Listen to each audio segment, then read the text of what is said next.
Painting करथिला। Most important tips for every arts and crafts. उदा कपड़ा बिल्कुल भी यूज करिवेनी। A to Z about lip on art केमिति at a time tag SEO shooting editing. Jai Jagannath सांग माने ह्यूमन हार्ट को आपन स्वागत। तो रिसेंटली आपण मो वीडियो तो बहुत सारा भल पाए देथिले जो थरे कि मो गोटे वेस्ट एमडीएफ बोर्ड को लिप ऑन आर्ट रे रिक्रिएट करथिले। तो आज ही डिस्कस करबा A to Z about lip on art for a beginners कोन मिस्टेक हम माने सब करंती ता सहित मु केमिति at a time shooting editing family baby DIY ए सब एट ए टाइम मैनेज करूची। तो देरी न करी सो लेट्स गेट स्टार्टेड। पांचटा जिंस most important during lip on art gesso clay colour varnish mirror. तो first of all gesso yes it is important because जो बेस्ट आपण एमडीएफ हो कि कैनवास रे बेस को प्रिपेयर करिया को चाहचंती एज ए प्राइमर एटा यूज हुए।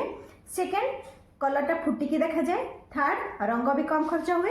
हाउ टू अप्लाई जो बेस को आपण बनेया पई चाहचंती ताको गोटे सुखिला कपड़ा किबा टिश्यू माध्यम रे ताको फास्ट पोछि नेबे जा डस्ट थिबो से एब्जॉर्ब करनबो। तापर सेथरे जेसो अप्लाई करि परिबे। उदा कपड़ा बिल्कुल भी यूज करिवेनी नहले फंगस इजीली कैच करनबो। अवेलेबिलिटी जेसो आपण को रंग दुकान किबा हार्डवेयर शॉप रे इजीली मिली जिवो। ऑनलाइन भी अवेलेबल छी। एडे प्रोडक्ट मु टैग कर देछि।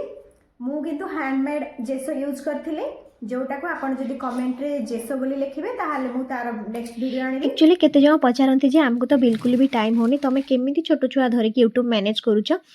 लेडीज कर तो बहुत काम मु तो एथिरे पूरा पूरी एकमत। मु भी समस्त भली डेली क्लीनिंग कुकिंग बेडिंग करू टाइम सरी जाए। बट मोर जहाँ शूटिंग एडिटिंग थाए मु उद भी सोइथिबा टाइम रे कर दिए। आ प्राय दिन मु आफ्टरनून रे सुएनी। आ किछि रही जाइथिले मु लेट नाइट रे सुए। जेमति कि जेसो अप्लाई करू मते 12:30 बाजी गला किंतु शॉर्टली कहिले मोर एथिरे इंटरेस्ट आछि सो मु कंटिन्यू कर पारछि। नहले 10-15 दिन पर आपण इरिटेट हे जिवे। एमितिरे भी एडिटिंग तो बहुत time consuming but basic level रे टिके टिके मते एडिटिंग जणा थिला तो मते कम टाइम टिके लागे। सेटा गोटे एडवांटेज अछि मोर। आउ एबे किंतु मो नुआ नुआ पुणी समस्त यूट्यूब रे किछि किछि सिखुछि। Next moving to our main topic clay.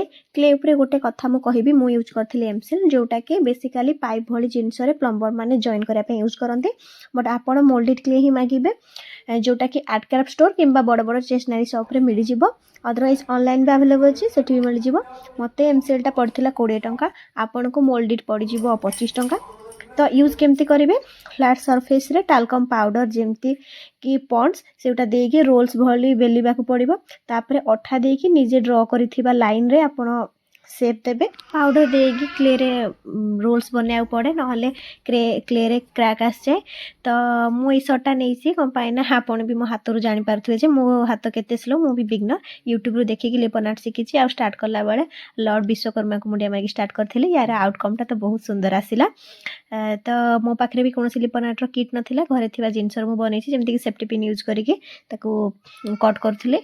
तो आपण भी किट ऑनलाइन ऑर्डर करि परिबे नहले मो भली घरे थिबा जिंसरु आपण इजीली बने परिबे। थर्ड कलर एक्रिलिक और tempera colour is best for लिपन art. मु एक्रिलिक कलर ही यूज करिछि। एटा गोटे मो आर्ट को वाइब्रेंट कलर रो टच दउछि। सेत पाई बोधे कहंती लेखकर कलम आउ चित्रकार तुली ता पाई बहुत इंपोर्टेंट। से जहा को जहा चरित्र किंबा रूप चाहिबो से देई परिबे। कलर पूरा ड्राई होला पर वार्निश यूज करिवे नहले कलर से पूरा टाणी आनिबो आ पूरा आर्ट टा नष्ट कर दबो। Next moving to varnish.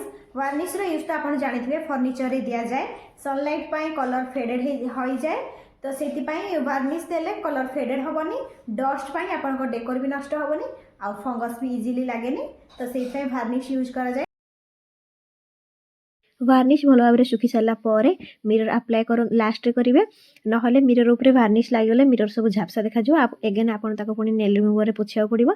तो से बहुत स्लोली हे जिवो बहुत टाइम टेकिंग आ केयरफुली करिया पड़िबो। तो आ बेस्ट आपण वार्निश फास्ट यूज करंतो देन मिरर। वार्निश अप्लाई करिया पूर्व मेक श्योर कि कलर ठीक से सुखी छि नाही। ब्रश आ आर्ट रे धूली लागिनी तो लागिथिले ताको क्लीन करके यूज करंतु आ वन डायरेक्शन रे अप्लाई करंतु। थरे ब्रश अप्लाई कर साला परे ता ऊपर ऊपर आ वार्निश लगांतुनी। एमिति हेला आपन आर्ट को बहुत सुंदर ग्लॉसी लुक आसीबो। एते हम वार्निश लगै दैछि आ किछि किछि जगह लगैनी फरक आपन देखि परिबे। एठे एटा आउ एटा भितर फरक वार्निश आनिया बेले आक्रिलिक कलर ऊपर मारिया वाला वार्निश मागियो बिकज डिफरेंट टाइप रो मिले आ वार्निश यूज करथिया ब्रशटा नष्ट हो जाए तो सेथि पई ताकू यूज परे परे संगे संगे साबुन पानी रे उषुम आ साबुन पानी रे धोई देबे तो सेटा नष्ट होबनी बिकज क्ले गुडा फास्ट एयर ड्राइंग थाए सो शीघ्र हार्ड हो जाए आपण आउ सेव दे परिबेनी मिरर आपण ट्यूजर ऐड कर परिबे जार फ्रंट एट पॉइंटेड थिबो मो पाखे नथिला मो हाथ रे ऐड करथिले लास्ट बोनस टिप्स मोल्डेड बदल एमसील यूज कर मोर ब्लैक लाइन आसी जाइतिला सो ता ऊपर मते 4 थर व्हाइट कलर अप्लाई करिया पड़थिला सेकंड क्ले दुई टाइप रा आसे तो आपण दुईटारो सेम सेम क्वांटिटी आनी के मिसेई के अल्प अल्प यूज करिवे देन सरी गला परे आउ थरे यूज करि most important tips for every arts and crafts जहाँ भी लिक्विड यूज कर फास्ट भल भाव में सुखाइबा के छाड़ दिंतु तापर नेक्स्ट स्टेप को मूव करंतु स्पेशली वार्निश यूज करथिले ताकू गोटे दिन छाड़ दिंतु जदि एटा विंटर जदि वर्षा दिन अच्छे ताहले 2 दिन सुखिया पे छाड़ दिंतु जे पर्यंत हाथ को चिपचिपा फील न होइचे माँ जे पर्यंत हाथ को चिपचिपा फील होइचे जानिबे से भल भाव में सुखी नाही तो आपण को डेकोर को नष्ट कर दे पारे माँ तो जदि मो वीडियो टी आपन को भल लागिथिबा ताले सब्सक्राइब वन हार्ट जय जगन्नाथ।